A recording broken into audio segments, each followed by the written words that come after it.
Nigeria's political atmosphere is heating up again after a fresh debate over the state of the economy, insecurity, and the direction of President Bola Tinubu's administration.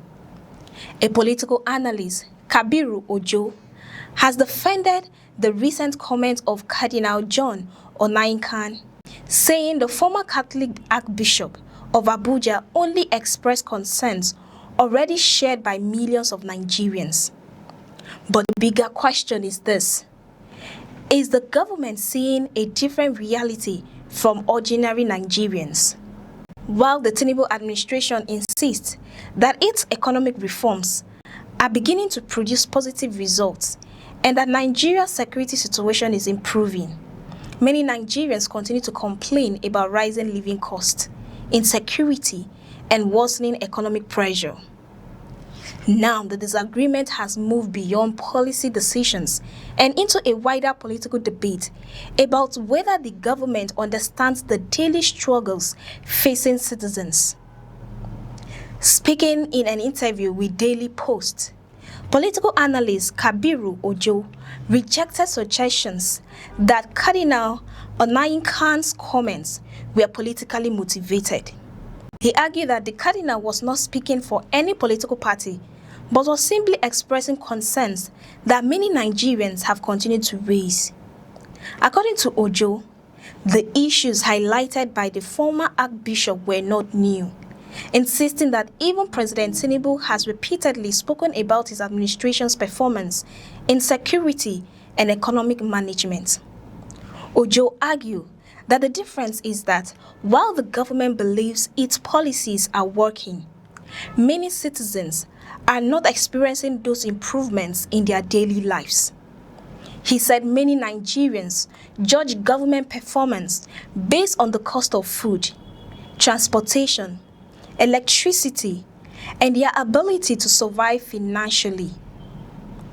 This disagreement over Nigeria's reality has become one of the biggest political debates ahead of the 2027 general election. Since assuming office in 2023, President Tinubu has introduced major reforms aimed at restructuring the economy. The removal of fuel subsidy was one of the most significant decisions of the administration. The government argued that subsidy payments were consuming huge resources that could have been invested in infrastructure, healthcare, and development. However, the policy immediately increased fuel prices and contributed to higher transportation costs and rising prices of goods and services. The administration has maintained that these difficult decisions are necessary to rebuild the economy and create long-term stability. Government officials have repeatedly pointed to economic indicators, increased revenue generation, and policy reforms as evidence that Nigeria is moving in the right direction. But those raising concerns about the policies argue that ordinary Nigerians are yet to experience meaningful relief. They say economic progress can not only be measured through official figures, but must also be reflected in the lives of everyday citizens. This was the background to Cardinal Onaiyekan's recent remarks. During an interview on Arise News, the former Catholic Archbishop of Abuja expressed concern about Nigeria's economic hardship and security challenges. He revealed that Catholic bishops raised their concerns during a meeting with President Tinubu at the presidential villa on July 28. According to the cardinal, the bishops informed the president that many Nigerians were struggling and that the country was facing serious challenges. However, he said President Tinubu disagreed with their assessment and maintained that the economy was improving. Onaiyekan also raised concerns about Nigeria's democratic future, warning that the credibility of future elections must be protected. His comments immediately generated reactions from different political and social groups. Defending the cardinal, Kabiru Ojo argued that the former Archbishop was not making a political statement. He said Onaiyekan was simply repeating concerns already expressed by many Nigerians. Ojo also criticized what he described as a disconnect between government claims and citizens' experiences. According to him, while official continues to present positive economic reports, many families are struggling to afford basic needs. He also recalled the period of nationwide protest against economic hardship when some northern Islamic leaders met President Tinubu to discuss public concerns. Ojo claimed that during those discussions, the president maintained that his administration was performing well and that there was no hidden group controlling his government.